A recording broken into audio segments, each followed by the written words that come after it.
Shots fired just blocks away from the parade route. Chief Michael Harrison is actually on the scene right now addressing the situation. Let's listen in for this update. The University Medical Center, where he is in stable condition right now. One shot to the shoulder and is in stable condition. Our officers canvassed the scene and found the scene right here on Carondelet, where the shots were actually fired. We heard the shots coming from this area. And so right there where officers were present, this fight erupted.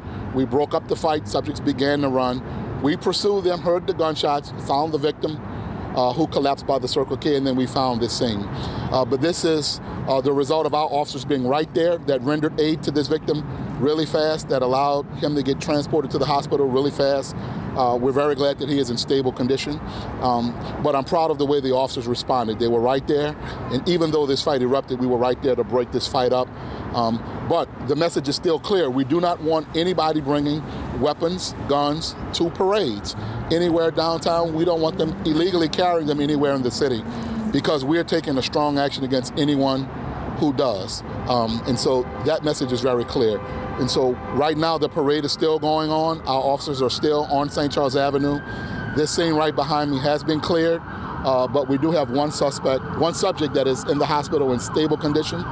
We're looking for anyone who has any information about what happened to call us or to call Crime Stoppers, because this did not had to happen. We believe this is a fight between people who knew one another on St. Charles. It spilled over onto Carondelet, where apparently the shooter shot the victim on Carondelet, but who later collapsed on the other side of Circle K. So we're really looking for anyone who saw something, who knew something, and we know that they did because many people were right there in the middle of this fight and running right when this happened.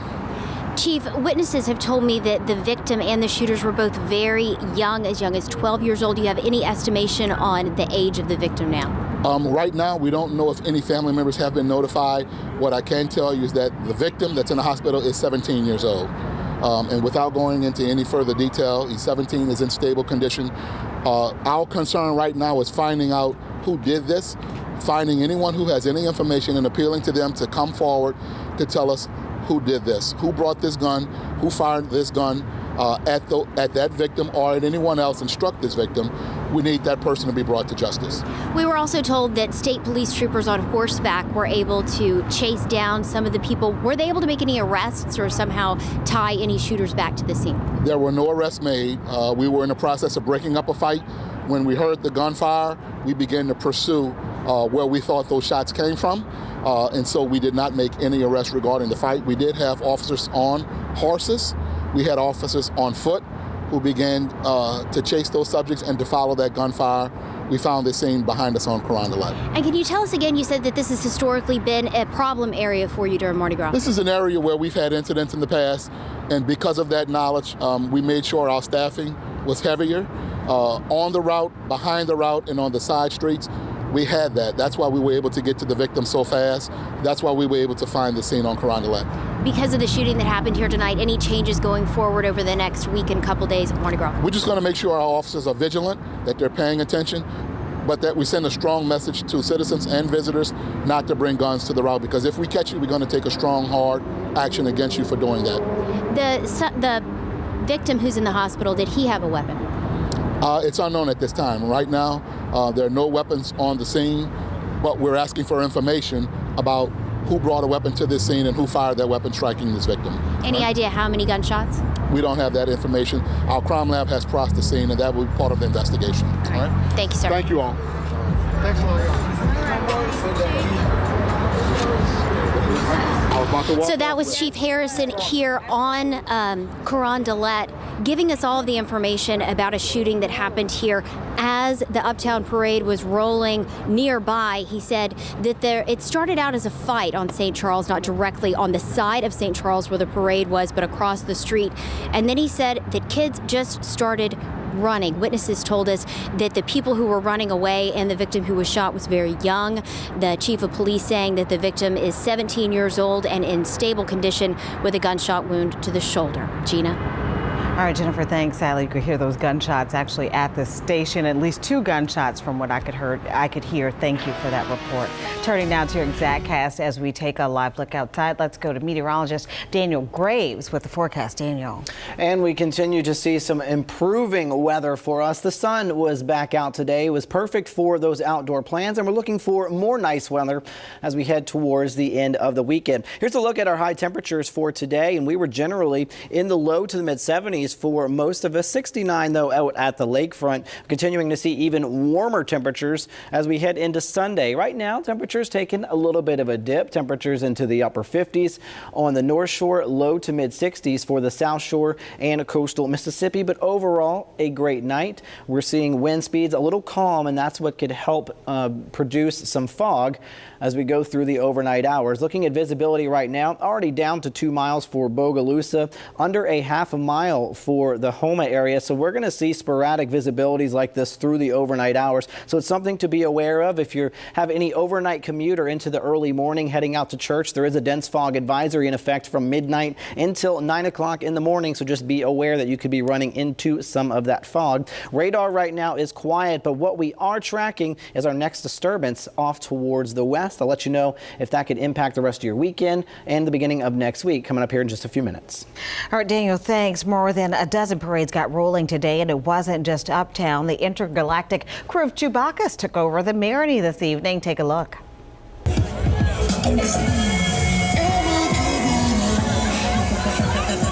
This is the crew's 7th year making its trek through the Marigny. They rolled and walked under the theme, the Rebel Alliance. The parade is made up of hundreds of sub-crews and groups who love everything Star Wars. An actor from The Walking Dead actually reigned as king of the Rebel Alliance.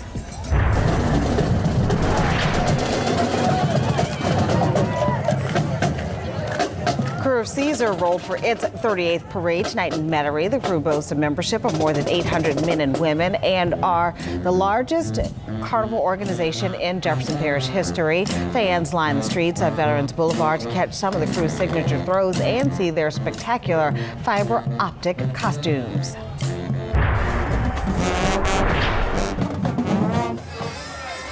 On the North Shore, the crew of Olympia hit the streets of downtown Covington. They were joined by more than a dozen marching bands and spirit groups. Hundreds of people were out to enjoy the parade and catch the crew's coveted lightning bolt necklaces and other glowing throws. The crew of Orpheus showed off its floats and throws ahead of its parade next week. The crew held an open house inside of Mardi Gras World earlier today. Lieutenants of each float competed against each other. They made their own food and drinks and showcased what's unique about their floats. The lieutenants also built diagrams showing the riders where they would be positioned. Orpheus is made up of families. We are a very inclusive crew, and we have little kids, we have big kids. I mean, it's a fun event for our group. The crew of Orpheus will parade uptown on February 27th. That's London Gras, y'all. Keep up with all the parades as they get rolling with the WDSU Parade Tracker app. It's a great tool to have if you want to know the start times and the routes. The NBA has taken over the Crescent City for the 2017 All-Star Weekend. It is the 3rd time the city has hosted the big game in a decade. From the giant equality sign on the side of Benson Tower to other banners around town, the NBA made its stance clear. New Orleans was selected to host the NBA's big weekend after pulling the plug on the show in North Carolina after the passing of the state's controversial bathroom bill. NBA Commissioner Adam Silver says if changes are made, the 2018 All-Star Weekend could head back to the Tar Heel State. So I really was talking to him more to understand from his standpoint how he was hoping to move forward in terms of changing that law. And my main purpose of talking to him was to express our desire to return next year. Silver said the league values equality and inclusion. They're an important factor when selecting a host city for the All-Star game. When this weekend's All-Stars are not on the court, they've been helping out around the city. Clippers player and former New Orleans Hornets star Chris Paul traded in his basketball shoes for a paintbrush today as he volunteered at the Dryads YMCA. He also cleaned up the field and donated a brand new computer technology lab. Many NBA legends now have children of their own who are playing in the league today. Some of them took the time out to share their stories of being a dad and a player. Hashtag Everyday Dad is an initiative brought on by the National Basketball Players Association Foundation. Through educational activities, the Players Union showed local dads the importance of having positive bonds with their children and how taking time out of each day can help them build later in life. All right, don't go far. We have lots more news still to come. We'll be right back.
Recapping our breaking news, police say a 17-year-old was injured after a shooting near the parade route. It happened just before 9 o'clock this evening. Police say it started as a fight with a group of young people on St. Charles Avenue that eventually spilled over onto Carondelet.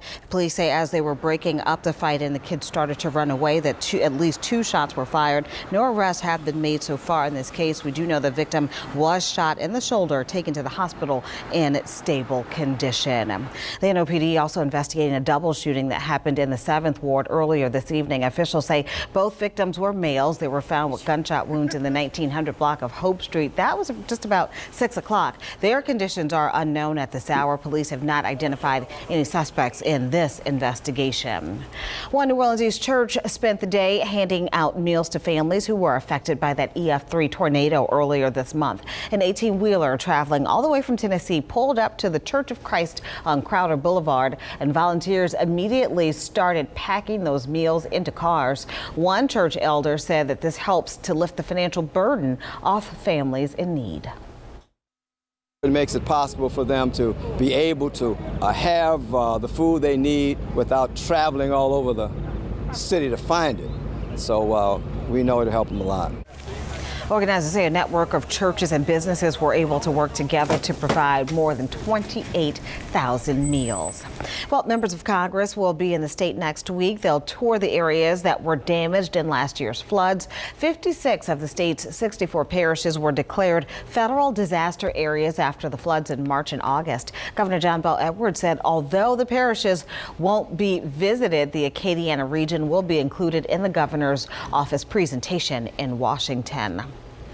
All right, back to weather now. Meteorologist Daniel Graves is here, and you couldn't have asked for better weather if you're out and about enjoying parades or all-star events. It was just a beautiful day. Oh yeah, yesterday was a little rough. I was out in it, and it was cold, it was rainy, and today made up for it because it was lots of sunshine. Temperatures a lot warmer, and we get this treat tomorrow as well, which is certainly some good news for all of your weekend plans. Here is a look. Wanted to share this again. David Morris sent this in earlier this afternoon, but it just describes this beautiful day. You've got the Mardi Gras flags there and the blue skies right behind it. Enjoyed lots of sunshine throughout the day, and there's more where that came from for tomorrow. Here is a look at radar, and we're in the middle of a few systems. There's an upper level low that's continuing to bring showers across the eastern seaboard. That's on the way out. We've got drier air across our area, but our next system is making its way through Baja California. You can see all of the rain into Arizona, moisture spreading out ahead of it as well. So we're going to start to see that increase in cloud cover for Monday, with some better rain chances going into Tuesday. For now, enjoying a nice evening. Temperatures going to fall into the 50s, maybe a little chilly for you to start out the day tomorrow morning. North Shore low to mid 50s, upper 50s to near 60 degrees on the South Shore. A mostly sunny sky. Going to be a beautiful day again. Some patchy fog could be possible in the early morning, but lots of sunshine replaces that as we go into the afternoon. High temperatures upper 70s to near 80 degrees. Looking at the bigger picture, you can see off towards the west, all the moisture starting to fill in into Texas. So while we're looking at a nice start to the week, some cloud cover will increase late on Monday. The rain going to stall off towards the west. We could get a few showers out of it. Still have a 20 to 30% chance for some scattered showers Monday evening into Tuesday morning. But this gradually starts to build closer towards our area Tuesday morning. So looking for rain chances to really increase by then, and the potential for some heavy rainfall with this as it continues to move towards the east. By Wednesday, that system moves out, but we have another cold front diving towards the south. That's going to increase our rain chances again Thursday and Friday. Right now, models not trending too wet as far as the rain chances are concerned. Just a 20 to 30% chance for some scattered showers. This builds out of the area, replaces it with some drier air again for our parades next weekend. But we will have some slight rain chances the middle to later parts of the week. But we am looking for a sunny weekend. There is another upper low, though, will continue to dig towards the south, and that could bring us rain chances again as we go towards Lundi Gras and into Mardi Gras. So your rain chances for the next 7 days. Best shot at rain is going to be on Tuesday. Some lingering rain chances go throughout the remainder of the week, with some sunshine returning next weekend. High temperature today, though, was 72 degrees. It was an enjoyable day across all of southeast Louisiana and coastal Mississippi, generally in the low to the middle 70s. Temperatures dropping into the 50s already for the North Shore, low 60s across the rest of the area. Winds becoming calm, so there is that potential for a little bit of fog as we go through the overnight hours, and it could be dense in some areas as we go through the overnight. You can see that fog developing. Visibilities could be below a quarter of a mile at times, but look at this. This is 10:30 Sunday morning. Looking for conditions to improve rather quickly. Overnight tonight, mid to upper 50s, mostly clear skies as we go into the afternoon. Lots of sunshine, high temperatures, upper 70s to near 80 degrees. Our best shot at rain will be on Tuesday. These rain chances are going to continue to linger throughout the week, but by Saturday, some cooler and drier air will move in.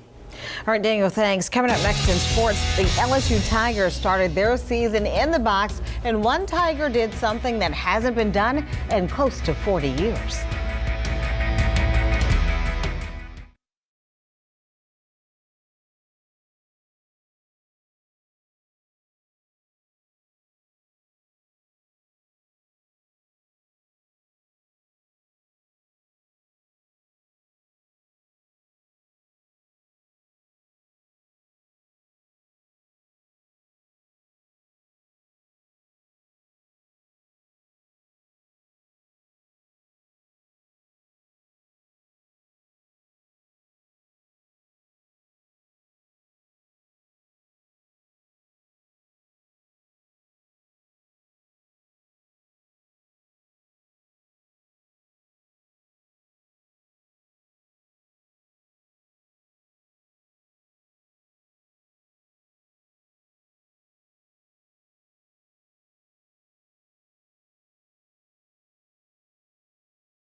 The LSU Tigers had to wait an extra day to open up their season at the box thanks to Mother Nature, but for their fans, it was well worth the wait. A plate and a few screws in their face didn't stop Greg Dykman from hitting a 2-run bolt to center field in his first at-bat to help LSU beat Army 9-zip in Game 1. But it's what happened in Game 2 that was really worth the wait. I'm going to quickly tell you the Tigers won Game 2 6-zip, but it was about the guy taking them out. Jared Poche doing something that hasn't been done for LSU since 1979. Poche was just on his game in his season debut. The lefty from Lutcher went the distance, which, by the way, this was only a 7-inning game. No walks, no runs, 4 strikeouts. Most importantly, no hits. Poche gets the final out right here. The ground out to third, and Poche throws the 6th no-hitter in program history as the Tigers mob him right in front of the mound. My dad said at walk-on yesterday, he's like, you could throw a no-hitter. I was like, why are you saying that? Putting that on me, and I was, expecting to get, hit all around the ballpark today. The next thing you know, it happened. I like to talk to people during the game.